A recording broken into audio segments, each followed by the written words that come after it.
This week on NBC's Tonight Show, Jay welcomes scheduled guests Oprah Winfrey, Kurt Russell, Leah Thompson, Dennis Rodman, Bo Derek, and the music of Lyle Lovett and Hootie and the Blowfish. Your local news is next. Straight ahead tonight, a child was hit by a car, the latest in a live report. Also, U.S. forces are mobilizing in Europe for possible military action in Kosovo. That and more starting right now. Live from the station on your side, this is WAVY News 10. I heard squealing, I heard a thump. Ran out there. I checked him and I thought he was a goner. A grandfather shares with WAVY News 10 tonight what it was like to see his 6-year-old grandson get hit by a car.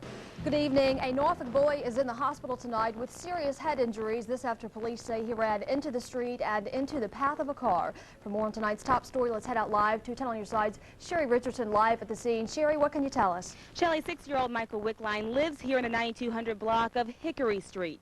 He was playing outside this evening when police say around 5:30 Michael ran from between two parked cars here into the street and into the path of a moving car. I was outside playing, riding my bike. He ran across the street, not paying attention, got hit by the car. Brian Bishop saw his friend, 6-year-old Michael Wickline, get hit by a car. I heard the tires squealing, and I saw his mom run out, started crying. I was too afraid to go out because I was really feeling sick. And so were other neighbors as they watched police investigate the accident. I've often said that that child was really good about not going in the street. But his mother watched him real well. It makes me want to cry to think about it. Michael Wickline is a first grader at Ocean View Elementary. Police say they don't believe the driver of the car, this 1979 Oldsmobile, was speeding, but Michael's grandfather says otherwise. Slammed their brakes on.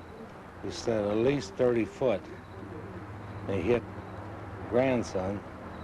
He ended up another 20 foot down the street. So he had to really be going too fast. According to Wolf and to others who live on the street, drivers are constantly speeding here. A lot of times we're out here doing something in the yard, yelling and slow down. We get a lot of animals, we got a lot of kids here.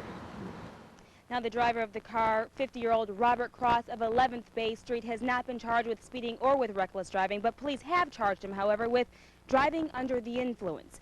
As for Michael, he's been transferred from Centera Norfolk General to CHKD, and I just got finished talking to his grandfather, who tells me that the last he's heard, Michael is still listed in serious condition. Live in Nofolk, I'm Shelley Richardson. Shelley, now back to you. Okay, Sherry, thanks for that live report tonight. An elderly Franklin woman sentenced to home confinement for the death of her roommate will be able to step outside tomorrow. Virginia Davis, also known as Cy, turned 89 years old during the home confinement. She's had to wear an electronic bracelet for the past 3 months. Davis's daughter told WAVY News 10 today the family is looking forward to tomorrow and to finally be able to put this whole ordeal behind them. This has been a long, drawn-out, unpleasant, painful experience for all of us. Tomorrow's the last day of it. In March last year, Davis's longtime roommate John Wimbrow was beaten to death. In July, Davis pleaded guilty to voluntary manslaughter in the case. Unless Governor Gilmore or the Supreme Court intervenes, Wednesday, a Virginia man will be the first juvenile offender to be executed in Virginia in modern times. Dwayne Allen Wright was convicted at 17 years old of robbing, trying to rape, and killing a woman. His lawyers say today that he had a violent upbringing and that he has low intelligence. They're asking Governor Gilmore to commute his sentence to life in prison.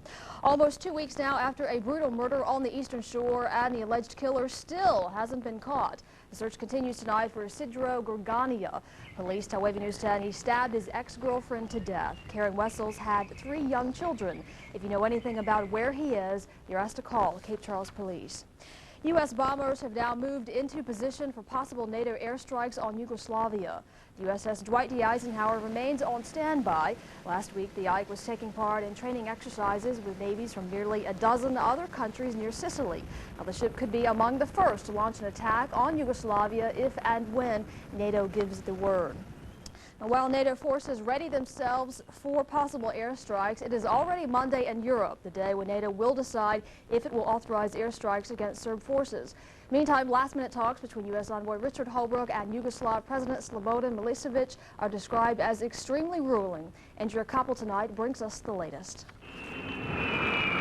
U.S. B-52s touched down at a military base in Britain Sunday. After months of talking tough, the U.S. and its NATO allies have a new message for Slobodan Milosevic.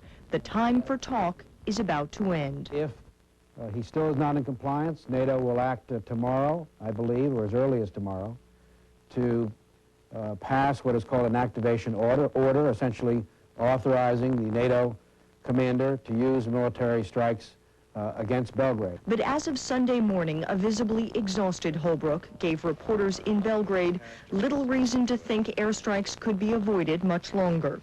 Nothing has changed, and the situation is very serious. Serious because as winter rapidly approaches, tens of thousands of Kosovo Albanians face the very real prospect of freezing to death outdoors.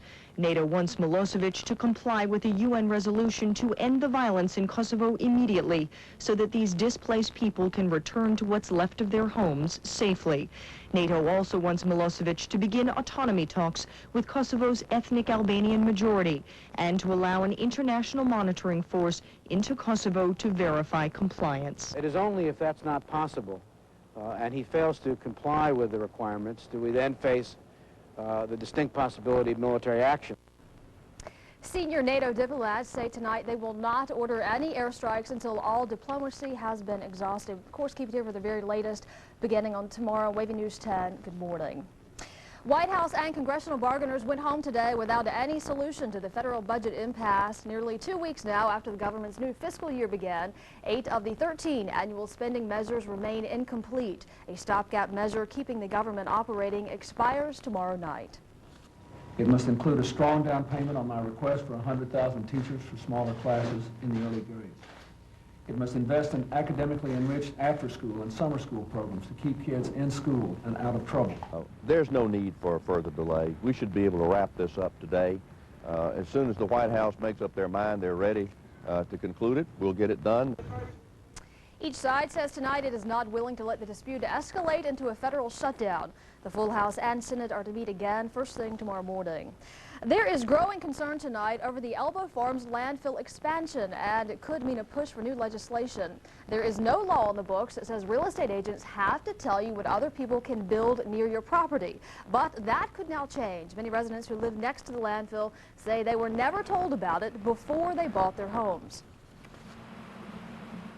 We just want to be able to have a quality of life and that we're satisfied with, and we really want to make sure that the City Council hears it. And I'm seeking to ask City Council to make that one of our legislative initiatives, to require real estate agents to do that. Today, people handed out flyers to neighbors urging them to speak out against the landfill at Tuesday's City Council meeting in Chesapeake. Before you head to work tomorrow morning, VDOT officials caution all drivers to take it nice and easy near the Hampton Roads Bridge Tunnel. Construction on one side finished early this afternoon. Now there are 2 westbound lanes open, but now they'll be split. Now the split runs from the Norfolk shore to the entrance of the Hampton Roads Bridge Tunnel. VDOT officials tell WAVY News 10 if there are any accidents or breakdowns, traffic will basically be at a standstill because the scenes will take longer to clear. We got the job done a little bit earlier today. It was supposed to open up tomorrow morning. So tomorrow morning, when Hampton Roads commuters are heading to the peninsula going to work, they're going to find 2 lanes of traffic open once again. It will be a traffic split, but there will be 2 lanes. Now this traffic split will go through winter and into spring. Straight ahead tonight on WAVY News 10 at 11, a gay college student condition worsened as people gay and straight condemned his brutal beating. And also tonight, an industry that brought millions of dollars into Japan is now putting citizens behind bars. And we'll take a look at our forecast for the work week. We're looking very, very pleasant. We'll have that for you in a few minutes. You're watching WAVY News 10 at 11, live from the station on your side.